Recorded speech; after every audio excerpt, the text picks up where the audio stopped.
বন্ধুরা, আমি যে এই গল্পগুলো পড়ছি একটু কেমন লাগে কমেন্ট করে জানিও, তাহলে আরো উৎসাহ পাই ভালো ভালো গল্প পড়া।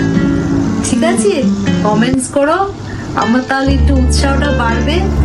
আজকে গল্প বলবো সত্যজিৎ রায়ের সেপ্টোপাসের খিদে। কড়া নাড়ার আওয়াজ পেয়ে আপনা থেকেই মুখ থেকে একটা বিরক্তি সূচক শব্দ বেরিয়ে পড়ল। বিকেল থেকে এই নিয়ে 4 বার হলো মানুষে কাজ করে কি করে। কার্তিকটাও সেই যে বাজারে গেছে আর ফেরার নামটি নেই। লেখাটা বন্ধ করে নিজেকেই উঠে যেতে হলো। দরজা খুলে আমি তো অবাক, আরে এ যে কান্তি বাবু। বললাম, কি আশ্চর্য, আসুন আসুন। চিনতে পেরেছো? প্রায় চেনা যায় না বললেই চলে। ভদ্রলোককে ভিতরের ঘরে এনে বসালাম। সত্যি 10 বছরে অবিশ্বাস্য পরিবর্তন হয়েছে কান্তিবাবুর চেহারায়। একেই 1950-তে আসামের জঙ্গলে ম্যাগনিফাইং গ্লাস হাতে লাফিয়ে লাফিয়ে বেড়াতে দেখেছি। 50-এর কাছাকাছি বয়স তখনই, কিন্তু একটি চুলও পাকেনি। আর ওই বয়সে উৎসাহ এনার্জির যা নমুনা দেখেছিলাম তা সচরাচর আমাদের তরুণদের মধ্যেও দেখা যায় না। তোমার অর্কিডের শখ এখনো আছে দেখছি। আমার ঘরের জানলায় একটা টবের মধ্যে কান্তিবাবুরই দেওয়া একটা অর্কিড ছিল। শখ এখনো আছে বললে অবশ্যই ভুল বলা হবে। কান্তিবাবুই গাছপালা সম্পর্কে একটা কৌতূহল আমার মধ্যে জাগিয়ে ধরেছিলেন। তারপর উনি দেশ ছাড়া হবার পর থেকে ক্রমে সে শখটা আপনা থেকেই উবে গেছে, যেমন অন্য শখগুলো গেছে। এখন লেখা নিয়েই থাকি। ইদানিং দিনকাল বদলেছে, বই লিখেও আজকাল রোজগার হয়। 3টি বইয়ের বিক্রির টাকাতেই তো প্রায় সংসার চলে যাচ্ছে আমার। অবশ্য সংসার বলতে আমি, আমার বিধবা মা আর চাকর কার্তিক। চাকরি একটা আছে বটে, তবে আশা আছে বই থেকে তেমন তেমন রোজগার হলে চাকরি বাকরি ছেড়ে দিয়ে কেবল লিখব আর লেখার অবসরে দেশ ভ্রমণ করব। কান্তিবাবু বসে থাকতে থাকতে হঠাৎ শিউরে উঠলেন। বললাম, ঠান্ডা লাগছে, জ্বালাটা বন্ধ করে দেবো? এবার কলকাতায় শীতটা না না ওরকম আজকাল মাঝে মাঝে হয়। বয়স হচ্ছে তো, তাই নার্ভগুলো ঠিক। কান্তি বললেন, বেশিক্ষণ বসবো না। তোমার উপন্যাস হাতে এসেছিল একখানা। তোমার প্রকাশকের কাছ থেকেই ঠিকানা সংগ্রহ করে এখানে এলুম। এসেছি একটা বিশেষ দরকারে। বলুন না, তবে তার আগে মানে কবে দেশ ফিরলেন, কোথায় ছিলেন, কোথায় আছেন, এসবগুলো জানতে খুব ইচ্ছে করছে। ফিরেছি 2 বছর, ছিল আমেরিকায়, আছি বারাসাতে। বারাসাত একটি বাড়ি কিনেছি। বাগান আছে? আছে। আর গ্রিন হাউস? কান্তিবাবুর আগের বাড়ির বাগানে একটি চমৎকার গ্রিন হাউস বা কাচের ঘর ছিল, যাতে তিনি তার দুষ্প্রাপ্য গাছগুলিকে তোয়াজে রাখতেন। কত রকম অদ্ভুত গাছ যে দেখেছি সেখানে তার ঠিক নেই। এই অর্কিডই তো প্রায় 60-65 রকমের।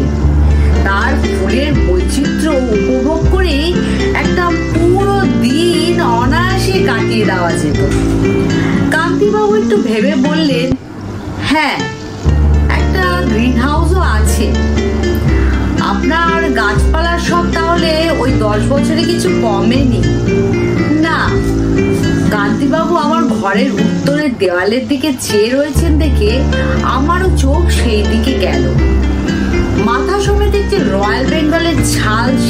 ঝোলানো ছিল। বললাম, যেতে পারছেন? এটা সেই বাঘটাই তো। হ্যাঁ, ওই দেখুন কানের পাশটায় বুলেটের ফুটোটাও রয়েছে। আশ্চর্য জিদ ছিল তোমার, এখনো চালাতে পারো ওরকম অবার্থ বলি। জানি না, অনেকদিন পরীক্ষা করিনি। শিকার ছেড়েছি প্রায় 5-7 বছর। কেন?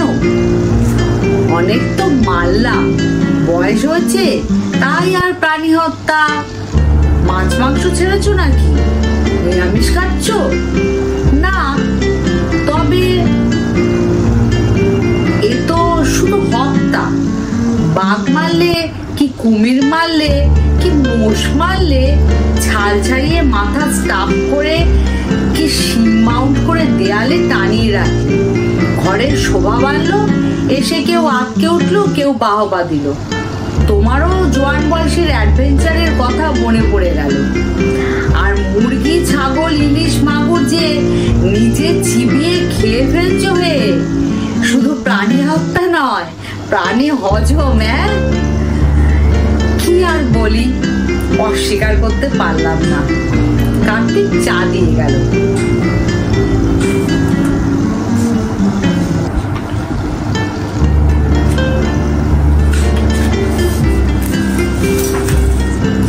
চাটা শেষ করে কিছুক্ষণ মাথা নিচু করে বসে থেকে অবশেষে আমার দিকে চোখ তুলে চাইলেন। তার চোখের করুণ সংশয়কুল দৃষ্টি দেখে আমার মনটা হঠাৎ কেমন যেন একটা অজানা আশঙ্কায় ভরে উঠল। সত্যি ভদ্রলোকের চেহারায় কি আশ্চর্য পরিবর্তন ঘটেছে। কান্তিবাবু ধীর কণ্ঠে বললেন, পরিমল, আমার বাড়ি এখান থেকে 21 মাইল। 58 বছর বয়সে নিজে কলেজ স্ট্রিট পাড়ায় ঘোরাঘুরি করে তোমার ঠিকানা সংগ্রহ করে যখন এখানে এসেছি, তখন নিশ্চয়ই তার একটা গুরু কারণ আছে। এটা বুঝতে পারছো তো? আমি এসেছি সত্যি বলতে কি তোমার সাহায্য ভিক্ষে করতে। কি সাহায্যের কথা বলছেন ভদ্রলোক? তোমার বন্দুকটা আছে না বিদায় করে দিয়েছো? আমি একটু চমকে গিয়ে ভদ্রলোকের দিকে চাইলাম। বন্দুকের কথা জিজ্ঞেস করছেন কেন? বললাম, আছে, তবে মরচে ধরেছে বোধহয়। কিন্তু কেন? কাল ওটা নিয়ে আমার বাড়িতে একবার আসতে পারবে? আমি আবার ভদ্রলোকের দিকে চাইলাম। না, রসিকতার কোনো ইঙ্গিত নেই তার দৃষ্টিতে। অবশ্যই কেবল বন্দুক না, টোটাও লাগবে। কান্তিবাবুর এই অনুরোধ কি বলবো চট করে ভেবে পেলাম না। একবার মনে হলো কথা শুনে হয়তো বুঝতে পারছি না, কিন্তু আসলে হয়তো ভদ্রলোকের মাথা খারাপ হয়ে গেছে। খামখেয়ালি সে বিষয়ে তো কোনো সন্দেহ নেই। নইলে আর জীবন বিপন্ন করে উদ্ভট গাছপালার উদ্দেশ্যে কেউ বনে বাদরে ধাওয়া করে?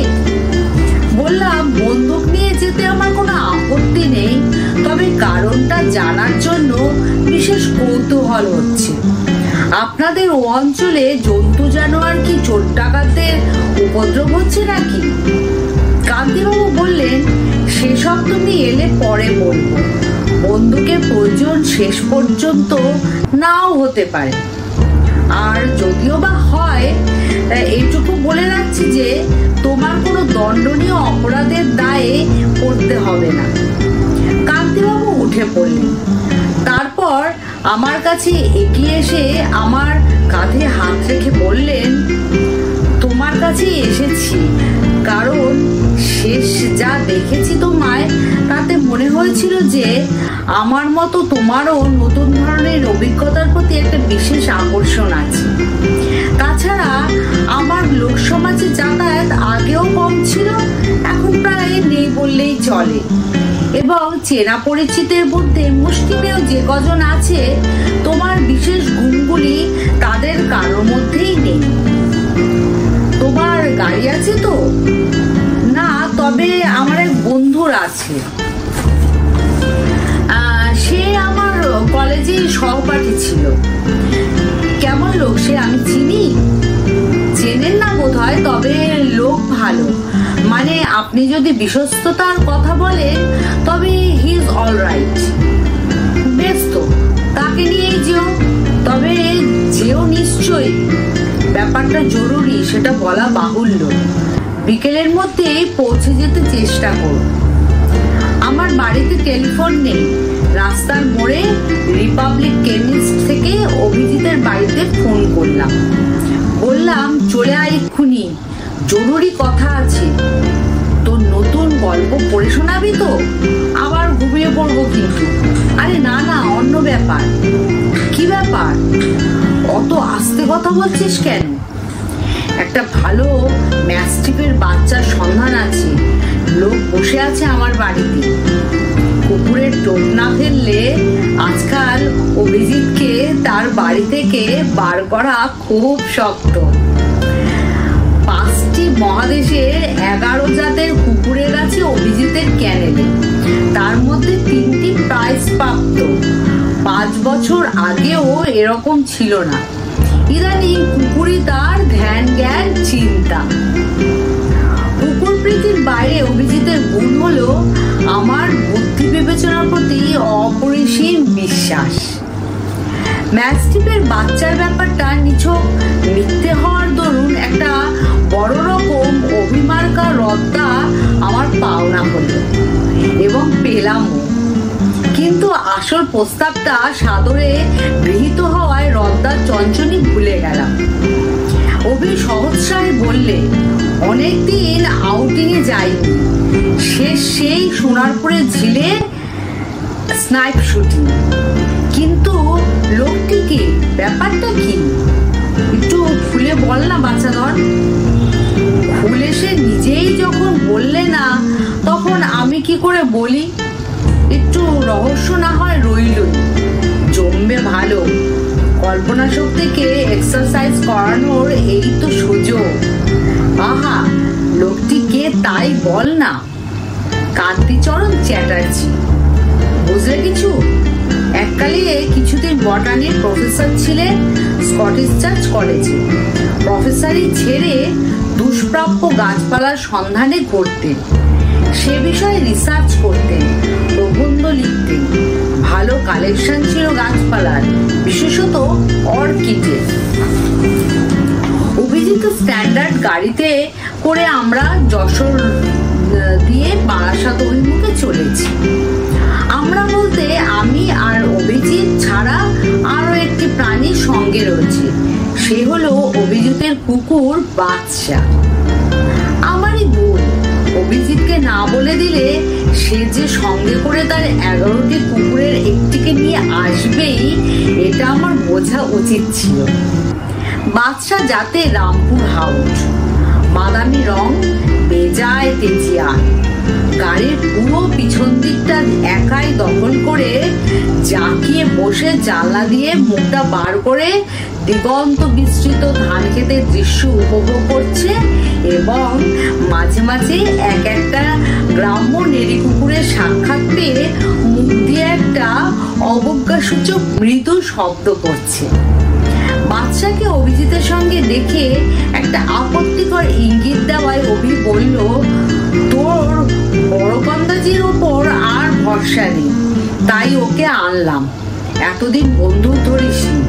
বিপদ যদি আসেই, তবে শেষ পর্যন্ত হয়তো বাদশাই কাজ করবে বেশি। ওর ঘ্রাণ শক্তি অসাধারণ, আর সাহসের তো কথাই নেই। কান্তিবাবুর বাড়ি খুঁজে পেতে কোনো অসুবিধে হলো না। আমরা যখন পৌঁছালাম তখন প্রায় 2:30। গেটের ভিতর দিয়ে ঢুকে খানিকটা রাস্তা গিয়ে একতলা বাংলো ধাঁচের বাড়ি। বাড়ির পিছন দিকে কিছুটা জায়গা ছেড়ে একটা প্রকাণ্ড পুরনো শিরীষ গাছ, আর তার পাশেই বেশ বড় একটা কারখানা গোছের টিনের ছাতওয়ালা ঘর। বাড়ির মুখোমুখি রাস্তার উল্টো দিকে বাগান, এবং বাগানের পরে একটা লম্বা টিনের ছাউনি দেওয়া জায়গায় চকচক করছে এক সারি কাঁচের বাক্স। কান্তিবাবু আমাদের অভ্যর্থনা করে বাদশাকে দেখে ঈষৎ ভ্রুকুঞ্চিত করলেন। বললেন, এ কি শিক্ষিত কুকুর? অভি বলল, আমার খুব কাছাকাছি অন্য শিক্ষিত কুকুর থাকলে কি করবে বলা যায় না। আপনার এখানে কোনো কুকুর টুকুর? না, কুকুর নেই, তবে ওটাকে আপাতত বসবার ঘরের ওই জানলার গড়াটায় বেঁধে রাখুন। আমরা সামনের বারান্দার বেতের চেয়ারে বসার পর কান্তিবাবু বললেন, আমার চাকর প্রয়াগের ডান হাত জখম, তাই আমি নিজেই সকাল সকাল তোমাদের জন্য ফ্লাক্সে চা করে রেখেছি, যখন দরকার হয় বলো। এই শান্ত নিরিবিলি জায়গায় কি বিপদ লুকিয়ে থাকতে পারে সেটা আমার মাথায় আসছিল না। দু একটা পাখির ডাক ছাড়া আর তো কোনো শব্দই নেই। বন্দুকটা হাতে নিয়ে কেমন বোকা বোকা লাগছিল নিজেকে, তাই সেটা দেয়ালে ঠেস দিয়ে রেখে দিলাম।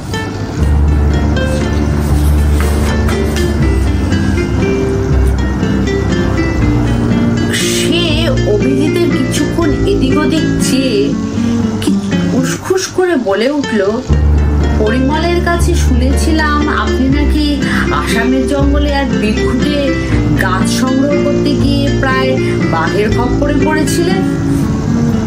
অভির অভ্যাসই হলো রং চড়িয়ে নাটকীয়ভাবে কথা বলা। ভয় হলো কান্তিবাবু বুঝি ফস করে রেগে ওঠেন, কিন্তু ভদ্রলোক কেবল হেসে বললেন, বিপদ বলতেই আপনাদের বাঘের কথা মনে হয় না? সেটা অবশ্যই আশ্চর্য নয়, অধিকাংশ ক্ষেত্রেই তাই। তবে না, বাঘের কবলে পড়িনি, জোকের হাতে কিছুটা নাকাল হতে হয়েছিল বটে, তাও তেমন কিছু নয়। সে গাছ পেয়েছিলেন? ও নেপেন্থিস? হ্যাঁ, পেয়েছিলাম, এখনো আছে, দেখাচ্ছি আপনাদের। এখন আর অন্য কোনো গাছে তেমন ইন্টারেস্ট নেই, কেবল কার্নিভোরাস প্লান্টস। অর্কিডগুলো অধিকাংশই বিদায় করে দিয়েছি। কান্তিবাবু উঠে ঘরের ভেতরে চলে গেলেন, আর আমি আর অভি মুখ চাচাই করলাম।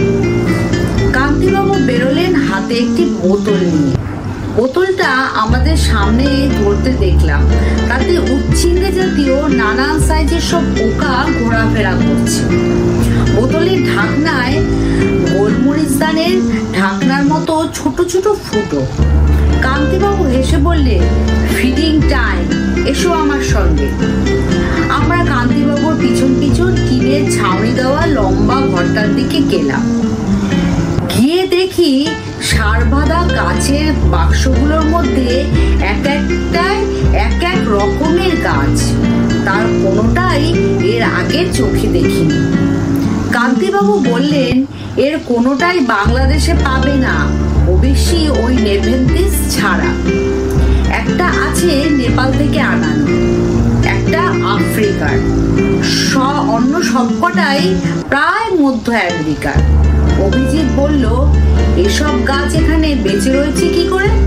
এখানকার মাটিতে কি মাটির সঙ্গে কোনো সম্পর্ক নেই এদের, তবে এরা মাটি থেকে প্রাণ সঞ্চয় করে না। মানুষ যেমন ঠিক মতো খাদ্য পেলে নিজের দেশের বাইরে অনেক জায়গাতেই স্বচ্ছন্দে বেঁচে থাকতে পারে, এরাও তেমনই ঠিক মতো খেতে পেলেই বেঁচে থাকে, সে যেখানেই হোক। কান্তিবাবু একটা কাচের বাক্সের সামনে গিয়ে দাঁড়ালেন। ভিতরে এক আশ্চর্য গাছ, ইঞ্চি 2 লম্বা, সবুজ পাতাগুলো দুপাশে সাদা সাদা দাঁতের মতো খাঁজ কাটা। বাক্সটার সামনের দিকে কাচের গায়ে একটা ছিটকিনি দেওয়া বোতলের মুখের সাইজের গোল দরজা। কান্তিবাবু দরজাটা খুললেন, তারপর বোতলের ঢাকনিটা খুলে ক্ষিপ্র হস্তে বোতলের মুখটা দরজার ভিতরে গলিয়ে দিলেন।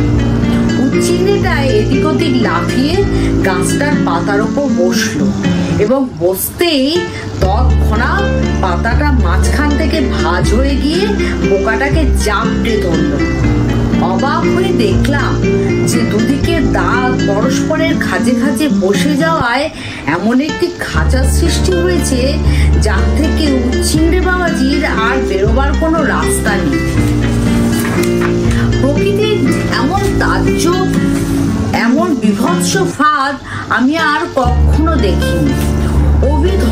করে জিজ্ঞেস করলো, পোকাটা যে ওই পাতাটাতেই বসবে তার কোনো গ্যারান্টি আছে কি? কান্তিবাবু বললেন, আছে বই কি। গাছগুলো থেকে এমন একটা গন্ধ বেরোয় যেটা পোকা অ্যাট্রাক্ট করে। এটা হলো ভেনুস ফ্লাই ট্র্যাপ, মধ্য আমেরিকা থেকে আনা। বটানির বইতে এর কথা পাবে। আমি অবাক বিস্ময়ে উচ্চিংড়ের দশা দেখছিলাম। প্রথমে কিছুক্ষণ ছটফট করছিল, এখন দেখলাম একেবারে নির্জীব। আর দেখলাম যে পাতার চাপ ক্রমশ বাড়ছে।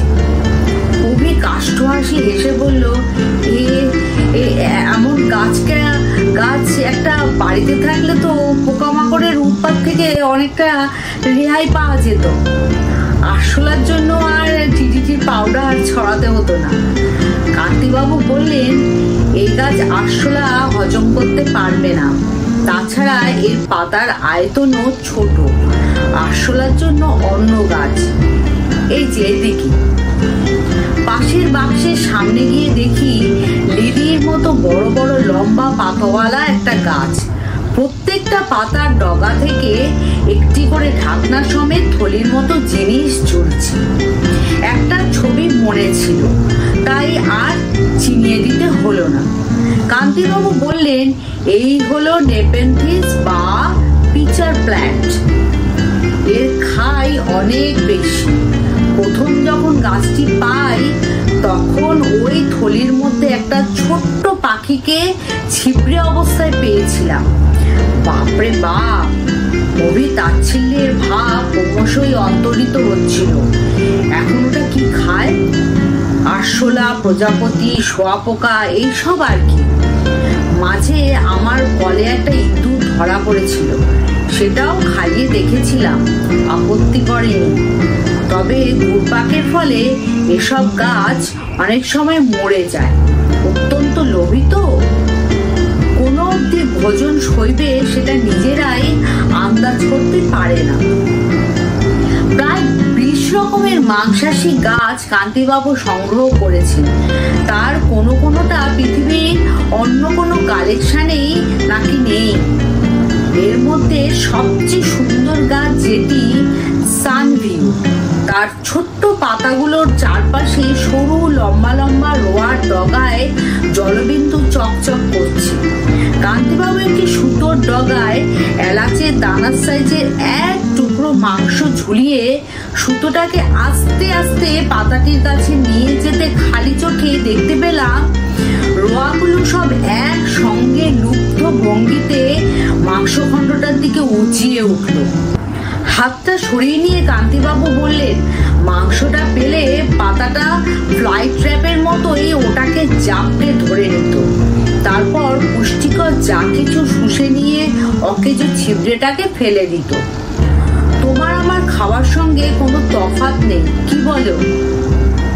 কান্তিবাবু বললেন, এর অধিকাংশ গাছের কথাই তোমার বোটানির বইয়ে পাবে। তবে আমার যেটি সবচেয়ে আশ্চর্য সংগ্রহ, সেটির কথা আমি না লিখলে কোনো বইয়ে থাকবে না। সেটির জন্যই আজ তোমাদের এখানে আসতে বলা। চলো পরিমল, চলুন অভিজিৎ বাবু। কান্তিবাবুর পিছন পিছন এবার আমরা বড় কারখানার ঘরটার দিকে এগোলাম। টিনের দরজাটা তালা দিয়ে বন্ধ। দুদিকে দুটো জানলা রয়েছে।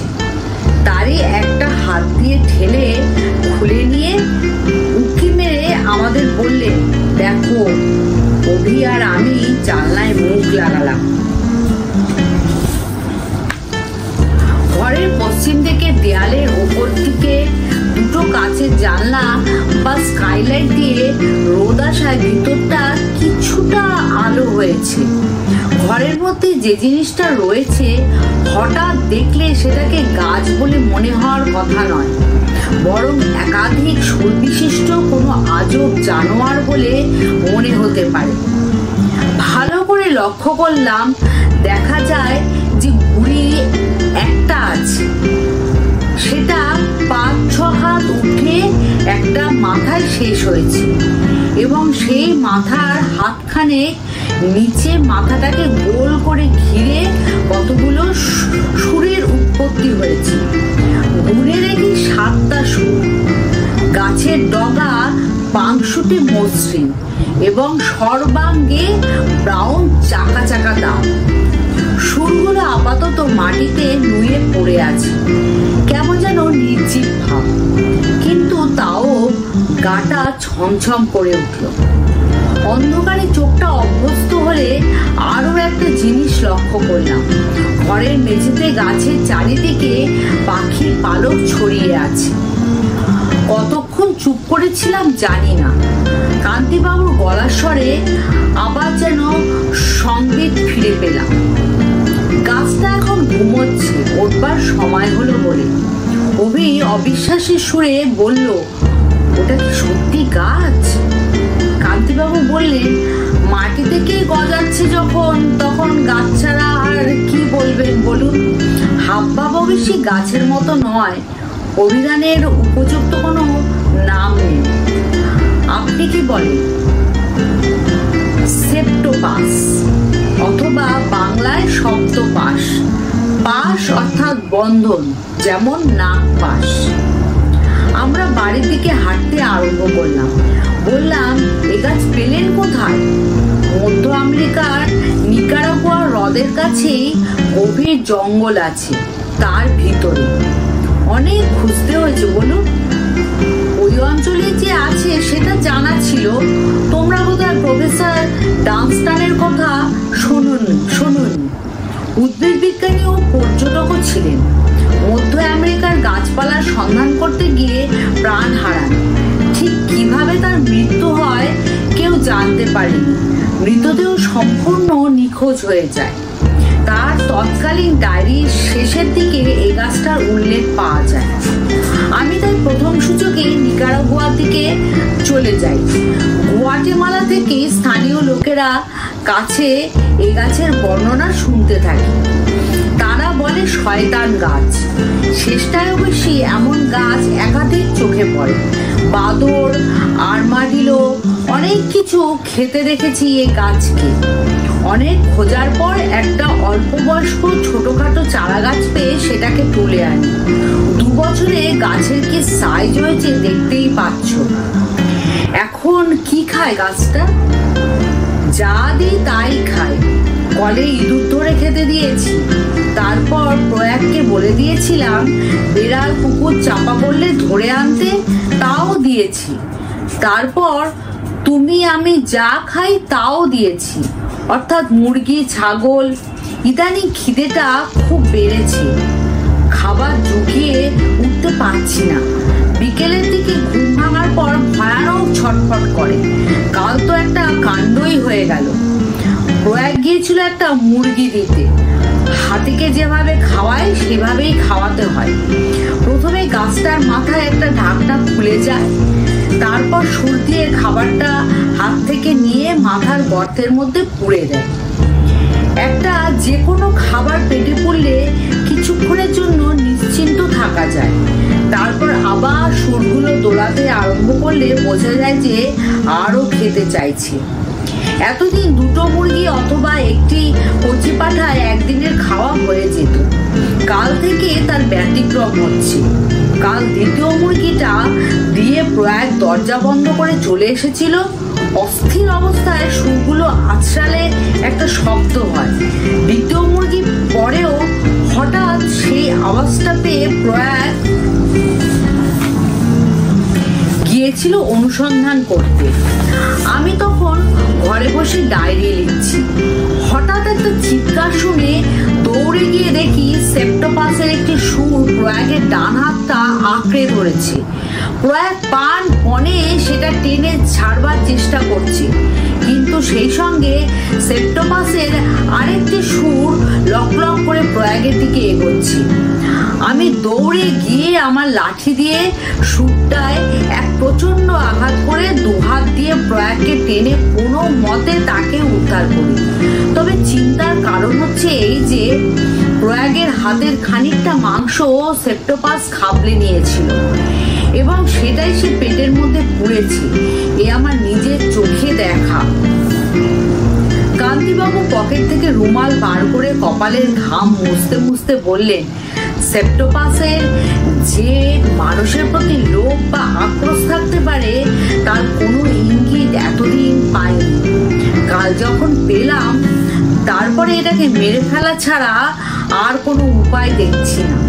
কাল একবার খাবারে বিষ মিশিয়ে মেরে ফেলার চেষ্টা করেছিলাম, কিন্তু কি আশ্চর্য বুদ্ধি গাছটার! সে খাবার ও সরে নিয়েই ফেলে দিল। একমাত্র উপায় হলো গুলি করে মারা। পরিমল, তোমায় কেন ডেকেছি সেটা বুঝতে পারছো তো? আমি একটু চুপ করে থেকে বললাম, গুলি করলে ও মরবে কিনা সেটা আপনি জানেন? কান্তিবাবু বললেন, মরবে কিনা জানি না, তবে আমার বিশ্বাস ব্রেন বলে ওর একটা জিনিস আছে। ওর চিন্তা শক্তি যে আছে তার তো প্রমাণই পেয়েছি, কারণ আমি তো কতবার ওর কত কাছে গেছি। ও তো আমাকে কোনোদিন আক্রমণ করেনি, আমাকে চেনে যেমন কুকুর তার মনিবকে চেনে। প্রয়াগের উপর আক্রোশের কারণ হচ্ছে যে প্রয়াগ অনেকবার ওর সঙ্গে ঠাট্টা তামাশা করার চেষ্টা করেছে, খাবারের লোভ দেখিয়ে দেয়নি, কিংবা সুরের ডগার কাছে নিয়ে গিয়ে আবার পিছিয়ে এসেছে। মস্তিষ্ক ওর আছে এবং আমার বিশ্বাস সেটা যে থাকার কথা সেখানেই আছে, অর্থাৎ ওর মাথায়। যেখানে ঘিরে সুরগুলো বেরিয়েছে সেখানেই তোমায় তাক করে গুলি ওর মাথাতেই মারতে হবে। অভি ফস করে বলল, সে আর এমন কি, সে তো 1 মিনিটের মধ্যে পরীক্ষা করে দেখা যায়। পরিমল, তোর বন্দুকটা? কান্তিবাবু বললেন, শিকার যদি ঘুমিয়ে থাকে তখন কি তাকে মারা চলে? পরিমলের হান্টিং কোড কি বলে? আমি বললাম, ঘুমন্ত শিকারকে গুলি করা একেবারেই নীতিবিরুদ্ধ, বিশেষত শিকার যেখানে চলে ফিরে বেড়াতে পারে না সেখানে তো প্রশ্নই উঠতে পারে না। চা পান শেষ হতে না হতেই মিনিট 15-এর মধ্যে সেপ্টোপাসের ঘুম ভাঙল। বাদশাহ পাশের ঘরে কিছুক্ষণ থেকেই উসকুস করছিল। হঠাৎ একটা খচমচ আর গোঙানির শব্দ পেয়ে অভি আর আমি উঠে গিয়ে দেখি বাদশাহ দাঁত দিয়ে প্রাণপণে তার বক্রসটাকে ছেড়বার চেষ্টা করছে। অভি ধমক দিয়ে বাদশাকে নিরস্ত করতে গেছে। এমন সময় কারখানা ঘর থেকে একটা সপাত শব্দ আর তার সঙ্গে একটা উগ্র গন্ধ পেলাম। গন্ধটা এমন যার তুলনা দেওয়া মুশকিল। ছেলেবেলায় টনসিল অপারেশনের সময় ক্লোরোফর্ম শুকতে হয়েছিল, তার সঙ্গে হয়তো কিছুটা মিল আছে। কান্তিবাবু হন্তদন্ত হয়ে ঘরে ঢুকে বললেন, চলো, সময় হয়েছে। আমি বললাম, গন্ধটা কিসের? সেপ্টোপাসের। এই গন্ধ ছড়িয়েই ওরা শিকার।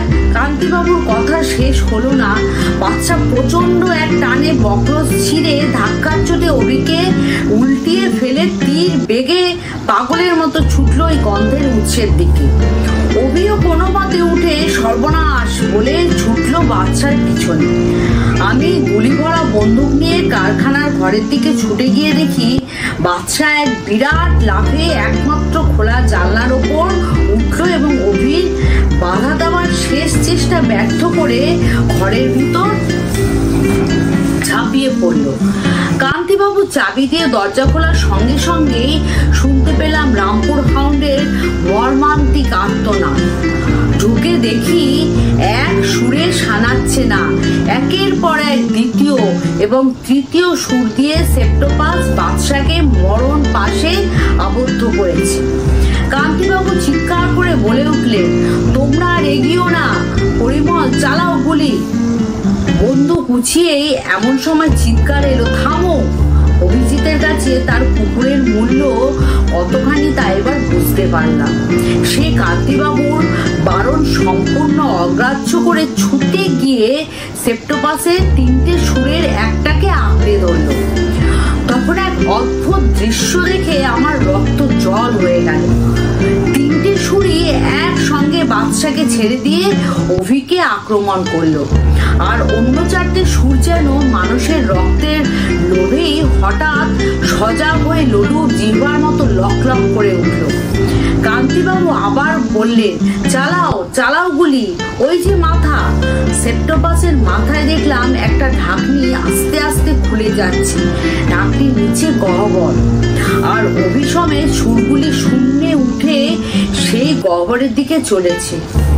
অভির মুখ রক্তহীন ফ্যাকাশে, তার চোখ যেন ঠিকরে বেরিয়ে আসছে। চরম সংকটের মুহূর্তে আমি এর আগেও দেখেছি আমার স্নায়ুগুলো সব যেন হঠাৎ কেমন ম্যাজিকের মতো সংহত হয়ে আসছে। আমি নিষ্কম্প হাতে বন্দুক নিয়ে সেপ্টোপাসের মাথায় দুটি চক্রের মধ্যিখানে অব্যর্থ নিশানায় গুলি ছুড়লাম। ছোড়ার পর মুহূর্তে মনে আছে ফিনকি দিয়ে গাছের মাথা থেকে লাল রক্তের ফোয়ারা, আর মনে আছে সুরগুলো অভিকে মুক্তি দিয়ে মাটিতে নেতিয়ে পড়েছে। আর সেই সঙ্গে আগে সেই গন্ধটা হঠাৎ তীব্রভাবে বেড়ে উঠে আমার চেতনাকে আচ্ছন্ন অবশ করেছে। বাচ্চাকে বাঁচানো সম্ভব হয়নি, তবে অভি ইতিমধ্যে একটি ম্যাস্টিফ ও একটি তিব্বতী কুকুরের বাচ্চা সংগ্রহ করেছে এবং আরেকটি রামপুর হাউন্ডের সন্ধান করছে। অভির পাঁজরের দুখানা হাড় ভেঙেছিল, 2 মাস প্লাস্টারে থাকার পর জোড়া লেগেছে। কান্তিবাবু কাল এসেছিলেন, বললেন কিচখোর গাছপালা সব বিদেয় করে দেবার কথা ভাবছে। যদি বলো তোমায় কিছু গাছ দিতে পারি, তুমি আমার এত উপকার করলে, এই ধরো একটা নেপেনথিস, তোমার ঘরের পোকাগুলোকে অন্তত। আমি বাধা দিয়ে বললাম, না না, ওসব আপনি ফেলে দিতে চান তো ফেলে দিন, পোকা ধরার জন্য আমার গাছের দরকার নেই। কেমন লাগছিল আজকের গল্প? আজকে চলি, আবার আসবো নতুন গল্প নিয়ে।